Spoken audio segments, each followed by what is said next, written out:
All right, we're 13 and a half hours away from a Texans game in Houston, and probably about 13 hours away from getting some sort of idea what the final stretch is going to be like for D'Amico and company. It is the Locker Room, number one source for Texans digital content. I'm Landry Locker.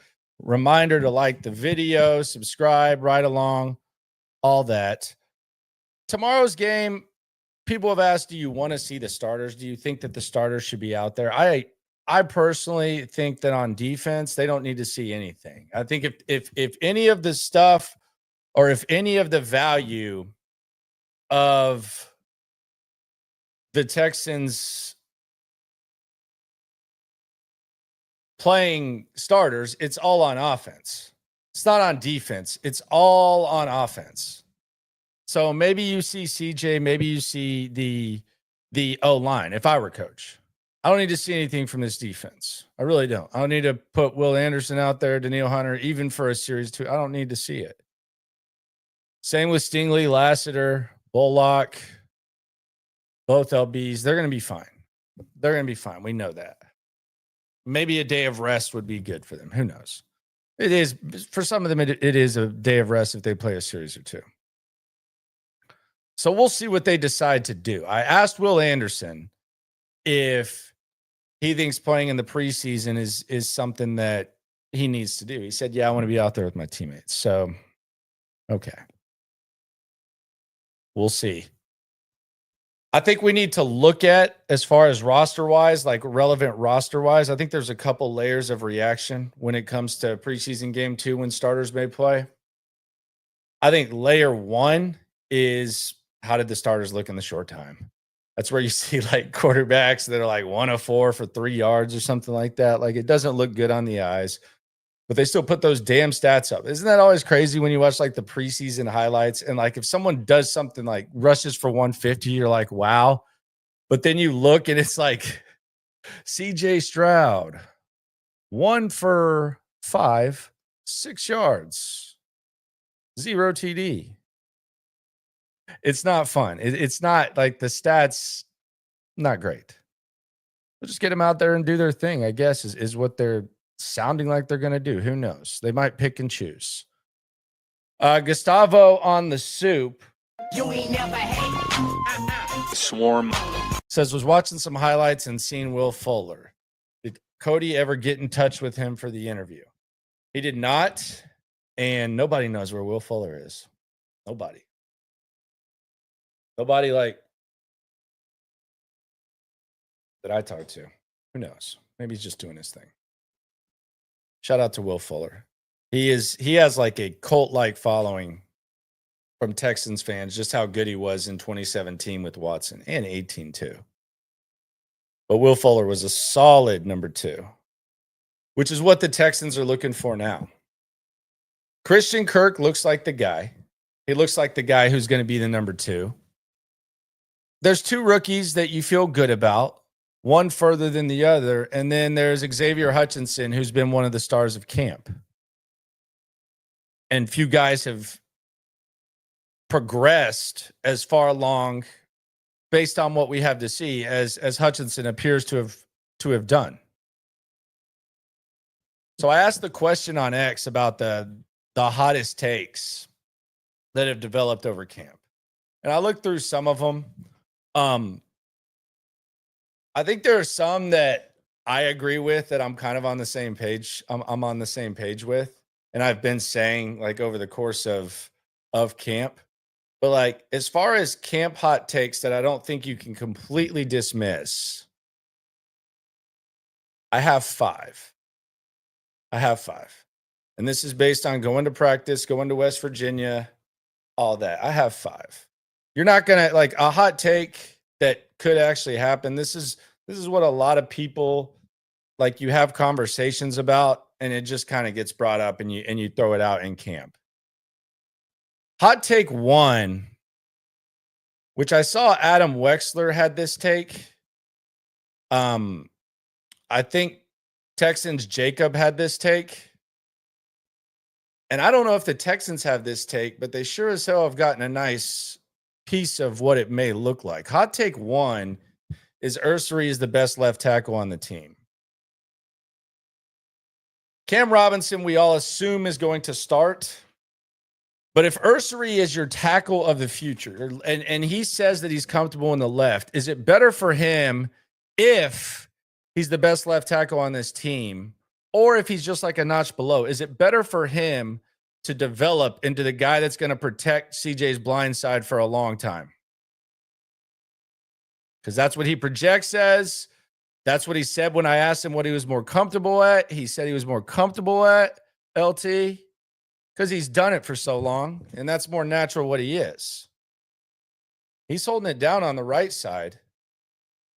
But could they have seen, and sometimes it happens like this, did Cam Robinson going down give them a look of what it would be like if Cam Robinson were a backup instead of a starter? Happens. Best story in NFL history. That's how it happened. You go down. There's a lot like that. So they're going to have Cam Robinson back at some time, but the question is, did they like what they saw from Ursery and Howard at tackle enough to just run it out there? I don't think you feel awesome about either option, but they got to be playing some sort of chess here, right? You got to play some sort of chess here. Like, if the guy has potential to be the long-term left tackle of this team, he's going to be protecting the quarterback that you're about to make a very rich man. Regardless of what you think CJ's contract is going to be, we have an idea of the range that it's going to be. It's not cheap. And when you do that, having a rookie left tackle is pretty important. If you have the guy on the right side, and then after Cam Robinson plays this year, you move him to the left side, then you can make a case that he's been away from left tackle too long. So that's got to be what they're thinking about with Ursery, right? Like, it could be as simple as he's the best,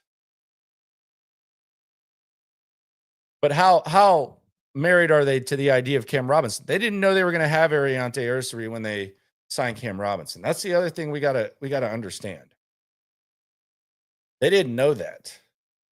Like, they didn't know that they were going to add him. It was far away. They had just gotten rid of Tunsil, and they brought in Cam Robinson. So Ursery, best LT on the team. A lot of people think it. It's not too crazy. It's just a matter of what are they going to do. Hot take 2, Hutchinson, wide receiver 3. He's been performing like it, and I think that Hutchinson has impacted this receiver race more than anyone in multiple ways. I don't think that they necessarily anticipated this type of a jump, but it looks pretty good so far. Like, he looks like he's a much better player. Also, I think it kept Mechie alive, because now I think it's Watson versus Mechie, because Hutchinson can do a lot of those things that perhaps they thought maybe Watson would start doing when they signed him. So he's impacted it in a number of ways. So is he better than Knoll and Higgins? No, he's not. I don't think. I think Knoll especially has potential to be really good this year, like quick. But he's had a better camp. I mean, he was pointing at someone walking off the field when he got depleted. Like, he's had a pretty solid camp. Hot take 3, and this is my own. And I think this is possible if you just watch the way this guy moves and the way he handles his business in the position where guys kind of burst onto the scene, some more than others. I think Kamari Lassiter has a chance to be elite, not good. We already know he's good. He was good last year. But I think when we talk about the corner duo, it's Derek Stingley and it's just, oh, who plays opposite? Oh, Kamari Lassiter. That's right. Like if you talk to someone who doesn't follow the Texans, it's like, who's opposite of Stingley? And then you say, oh, okay. Like it demands respect, but it's not top of mind. I think it's close to being top of mind league wide, this corner duo. This corner duo is terrifying. And you add in the edge duo that the Texans have. Those are their two superpowers. Is starting edge and starting corner, and maybe defense as a whole. But Kamari Lassiter looks like somebody who might be a top 20 corner in the league. And the way that he's performing, it looks like he is in for a serious season. Like he looks like he is in for a very serious season, and he is going to have a lot of opportunity to make plays when you look at the guy that's opposite of him. So Kamari Lassiter elite is the next take. The next one is this is going to be the best defense in the league. And I'll be honest, I've talked about this probably more, like bringing it into talk fantasy. But sometimes I just kind of see the light, like in fantasy. Like sometimes it just like it resembles stuff. Like or it reminds you, like, as the season intensifies. But on the fantasy rankings, the Texans on ESPN are the number one defense. They were on the one that I looked at. And there's a number of sheets. And it just brings the question, how elite can this defense be? And we've been talking about that all year. But when they're ranked number one, when it comes to points, which is sacks, interceptions, points allowed, all that, when they're number one on a pretty respected ranking system, you can say whatever you want, but the ranking system is it's pretty solid. What if the Texans are a top 5 defense? What if they're the best defense in the league? What if this is the best defense in football? We saw it last year with the Eagles, how much of a jump they made. And they went from the back to the top. But like, what if the Texans go from where they were and they just make that much of a jump? Like, is it crazy to think? You got the bet. You start with the guys on the edge, the corners, the linebackers, the D-line, safety situation if CJ Gardner-Johnson gets healthy, when he gets healthy. Kalen Bullock looks like he's doing his thing, and you have D'Amico Ryans as a coach. What if this is the best defense in the league? What if this is like what they're talking about? Not like, what if this is just one of those defenses that just gets showcased in the middle of the season? All of a sudden you see like announcers and everything talking about the Texans defense. I don't think it's too far-fetched. The next one, and this is more out of fear for what may or may not happen with Joe Mixon, but Dameon Pierce, best, most rushing yards for the Texans this year. Could that happen? I mean, what would it would that's basically the question is, like, when you think about this, is do you think Joe Mixon's going to be healthy, and do you think Dameon Pierce would have a chance to run the ball more effectively than Nick Chubb? I think the answer is yes to both. And when you start talking about foot and all that, like you just hope that Mixon's ready to go, but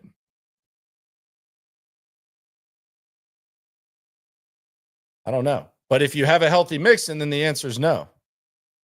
That's why it's a 2-part question. Your guess is as good as mine on Joe Mixon. I think it was the streets and Aaron Wilson kind of mentioned that he was in a boot. We had no idea. We have no idea what's going on with Joe Mixon, but they seem dependent on him. But the committee is at least intriguing. If it is a true committee, if they decide that this is a committee, I think it's interesting. I don't know that any of these guys are really interesting if you say, okay, this guy's going to carry the ball 20, 25 times. I think it needs to be a true committee, and the guy at the top of the committee leads the team in carries. Double digits, 15, something like that. But the Pierce thing is something to watch. I mean, they're ramping him up. They seem to like him. They seem to talk very, very highly of him. Don't know. And all that the Pierce apologists would talk about would be the system. This isn't the right system. The system that they're in right now is a little closer to that.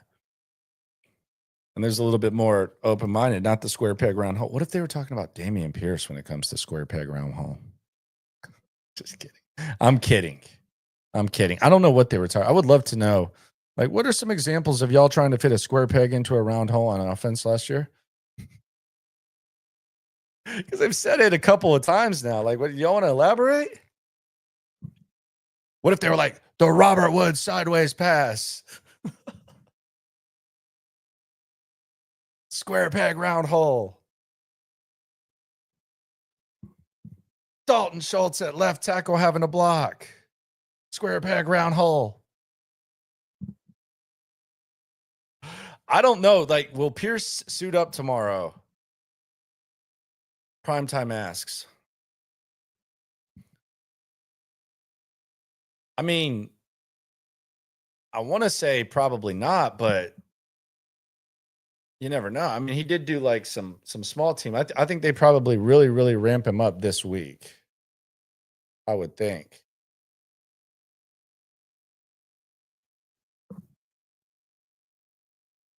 Trying to make Dalton Schultz George Kittle. Come on. I guess it is kind of true, though. George Kittle can kind of block on that island. Damn, it was bad last year. It got real bad. But those are the hot takes that I think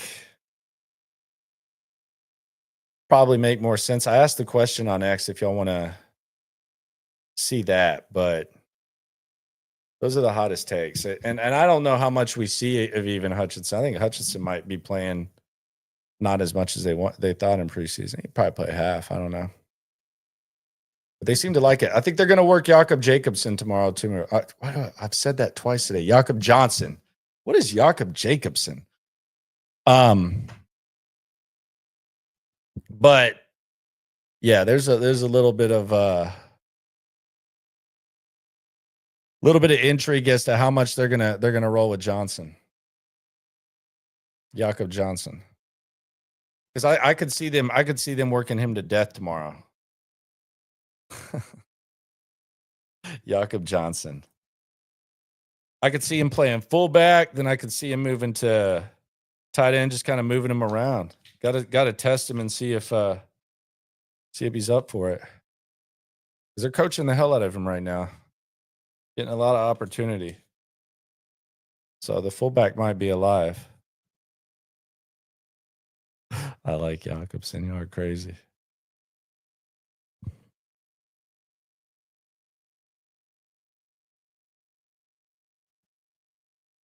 But those are the camp hot takes. Leave yours down there. We'll get to those. You got a game in about 13 hours, so I'm going to get ready for it.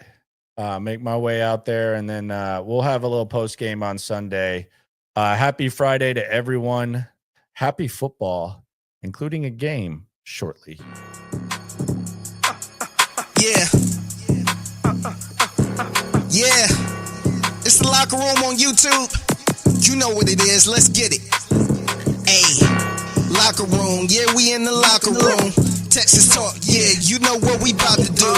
Localize every angle's what we really do. We the source, we the pulse of the city too.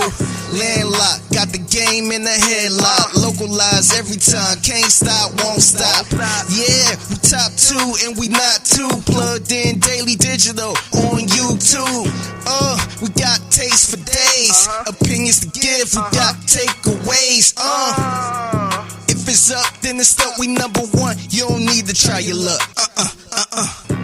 Locker room, yeah, we in the locker room. Texas talk, yeah, you know what we about to do. Localize, every angle's what we really do. We the source, we the pulse of the city too.